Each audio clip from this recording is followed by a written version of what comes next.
50 seeds went in and 50 seedlings came up.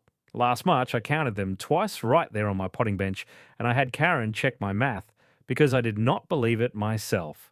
Same lettuce seed, same packet, split straight down the middle. Half went into a regular plastic seed tray, the kind with the little square cells that every garden centre sells.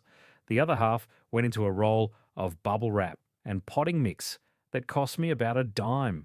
The tray gave me 31 seedlings, and a good third of those were pale, leggy little things leaning at the window. But the roll gave me every single seed, 50 out of 50, standing up straight as fence posts. I did not buy a heat mat. I did not buy grow lights. I did not buy one of those $70 germination stations. I rolled some soil up in a strip of plastic, stood it on its end on the kitchen counter, and let it do the work. Today, I'm going to build one right in front of you, start to finish, and stay with me all the way to the end, because the reason every seed comes up has almost nothing to do with germination. It is one specific thing that roll does to the roots that a flat seed tray physically cannot do, and nobody ever explains it. I'm Steve Calloway. I've been growing food in the same Midwest backyard for more than 20 years, and for most of those years I've run side-by-side test beds and written down what actually happened. My first garden was a jungle of green that gave me about a dozen tomatoes all summer. My wife Karen keeps the harvest log now, and these days the problem is giving food away fast enough. Now think about what seed starting costs you every spring. The trays crack after a season or two, so you buy new ones. The little peat pellets run $4 or $5 a sleeve, and you need several sleeves. A bag of seed starting mix, a clear dome, maybe a heat mat because the man at the garden centre said your kitchen was too cold. Before one tomato goes in the ground, a lot of folks have spent $40 or $50, and then the tray lets you down anyway. Some cells sprout and some sit there empty because a flat tray never waters evenly. The cells at the edge dry out while the cells in the middle stay soggy, and soggy cells grow a fungus called damping off, which is just the name for when a healthy little seedling flops over at the soil line one morning dead. The survivors stretch tall and thin, reaching for the window light, and thin seedlings make weak plants. So you sow 2 or 3 seeds per cell to hedge your bets, which means half your seed packet is gone before anything reaches the garden. The seed companies sell more packets that way, and I don't blame them for it, but my test bench says you don't need to grow that way. And hold that thought about the roots, because when we get to why this roll works, the roots are the whole story, and it is not what you think. Now, seed starting is only the first month of the season, and everything I am showing you today is one piece of the full system I wrote down in a book called Steve's 30-Day Maximum Yield Protocol. It is the exact 30-day system I follow in my own backyard to roughly double what every plant produces, written out day by day, from soil preparation all the way through harvest. It is 115 pages, and it covers the Big 7 yield killers, which is the checklist I use to find what is quietly holding a garden back, plus feeding for fruit instead of foliage, the strategic pruning that feels wrong but multiplies production, and companion and succession planning with the plain science behind why each one works. It works in raised beds, in-ground rows, and containers. No extra square footage and no expensive equipment. Right now it is $17, marked down from $47, and one saved tomato plant pays for it. Now go ahead and grab your phone and open up your camera, the same one you use to take pictures. Point it at that square code on your screen and hold it steady for a second. A little link will pop up, give it a tap, and it will take you straight to the book. And if you're watching on your phone right now, the link is waiting for you right down below in the description. Take your time. There is no rush at all. I'll wait right here. All right, let's get to the potting bench and gather what you need, because the whole list is probably in your house already. You need a strip of bubble wrap, 4 inches wide and about 20 inches long. 4 inches wide, that is the important one, because it matches the depth a young root wants.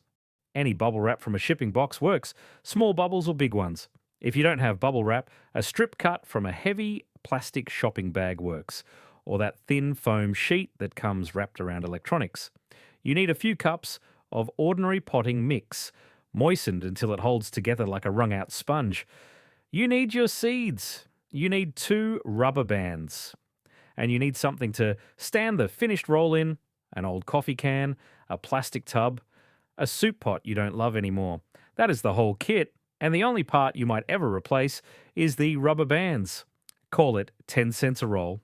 Now let's build one on the kitchen counter and take your time here. There is no rush at all. Lay the strip of bubble wrap flat on the counter, bubble side up. Spread your moist potting mix over it in a layer about half an inch thick. Half an inch, no more, because a thick layer makes a fat roll that will not hold together.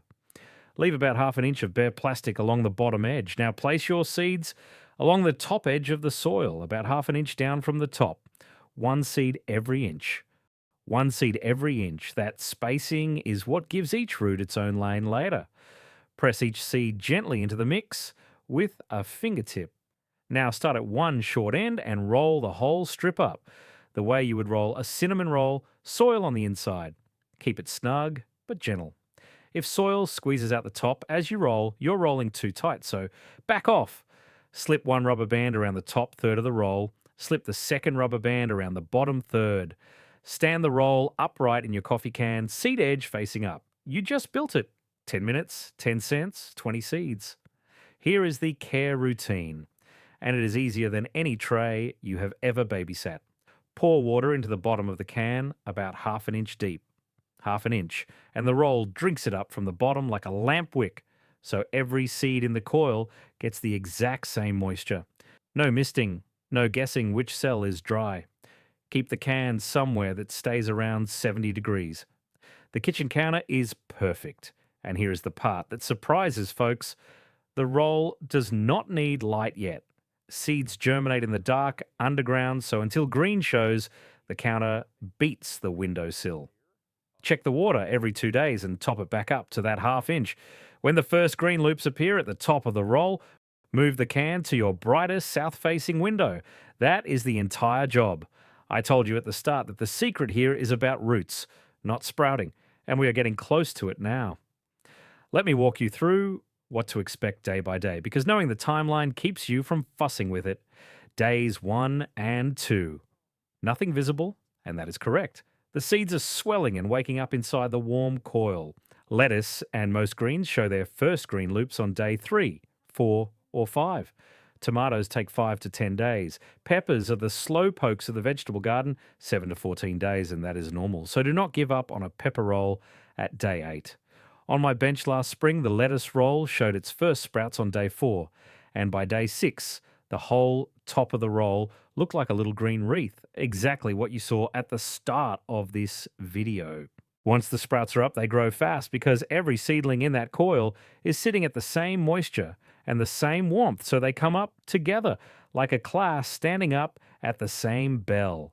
Now here is where most folks go wrong, and I want to save you from all 5 mistakes because I made 3 of them myself in the first round of testing. Mistake 1 is rolling too tight. A tight roll squeezes the soil into a brick, water can't wick up, and roots can't run. Snug, not tight. Mistake 2, and this is the big one, is laying the roll on its side. Folks do it to fit a shelf, and it quietly ruins everything. And the reason why is the exact mechanism I promised you at the beginning, so hold that thought just a little longer. The roll stands upright always. Mistake 3 is starting with soggy soil. Wrung out sponge, not mud, because mud in a plastic coil breeds that damping off fungus just like a wet tray does. Mistake 4 is putting the fresh roll in hot, direct sun.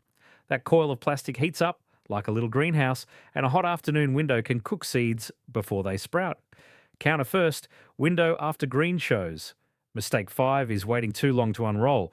The roll is a nursery, not a home. When your seedlings have their first true leaves, the second pair of leaves that look like the grown plant, it is moving day. For lettuce, that is usually around day 12 to 14. Leave them weeks past that and the roots outgrow their lanes. So let's do moving day, and this is where 20 years of tray gardening will have you bracing for something that never comes. Take the can to the potting bench, slip off both rubber bands, the top one and the bottom one. Now hold the roll over the bench and unroll it slowly, flat, like opening a scroll. And there they are. Every seedling lying in its own lane, each one with a single straight white root running down the plastic. No tangles, no tearing, no clumps to pull apart.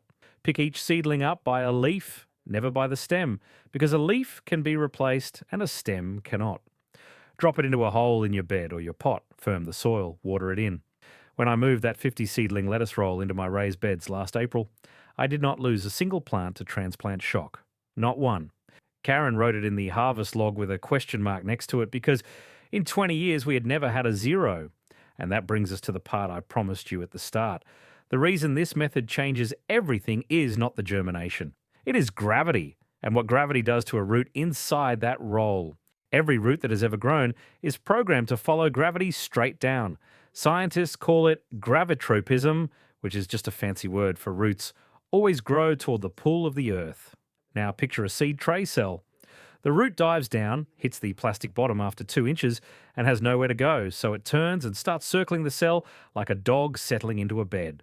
By transplant day, it is a tangled knot, and when you push that plug out of the cell, you tear fine root hairs by the hundreds. The plant does not die usually. It just sits in the ground for a week or two, sulking, rebuilding what you tore, and that stall is where your yield quietly leaks away before summer even starts. Now picture the roll, standing upright. The root dives down and never hits a bottom. It just runs straight down the smooth plastic, 4 inches of clean vertical lane, 1 lane per seed because you space them 1 inch apart. Nothing to circle, nothing to tangle. And when you unroll it, you are not pulling a root out of anything. You are simply opening the door. The root lifts away whole, every root hair intact. And the seedling goes into your garden soil without ever knowing it moved. That is why the roll must stand upright, because lay it flat and gravity pulls every root sideways off the plastic into the coil, and you have built yourself a tangle machine. And that is why my tray gave me 31 struggling seedlings, while the roll gave me 50 that never broke stride. The garden doesn't lie. It rewards the system, not the guesswork. And that is exactly the kind of thing the whole protocol is built on. Tested, cheap, and written out day by day so you can just follow along. Steve's 30-day maximum yield protocol takes you from this moving day all the way through harvest, 30 days written out 1 day at a time, with the Big 7 yield killers checklist so you can find what is holding your beds back, and the feeding and pruning system that roughly doubled what my plants produce in the same space. $17 down from $47, less than 1 flat of starter plants at the garden centre. Now go ahead and grab your phone and open up your camera, the same one you use to take pictures. Point it at that square code on your screen and hold it steady for a second. A little link will pop up, give it a tap, and it will take you straight to the book. And if you're watching on your phone right now, the link is waiting for you right down below in the description. Take your time. There is no rush at all. I'll wait right here. So that is the seed roll, a 10-cent strip of bubble wrap stood on its end that outgrew my seed tray 50 to 31 because gravity does the root work for you. If you run this test in your own beds, come back and tell me the before and after. I read every single one. Next time, I'm going to show you why I snap half the flowers off my tomato plants in June, and why the plants that lose those flowers end up handing me more pounds of tomatoes by August, not fewer. Get out there and get your hands dirty, and I'll see you in the garden.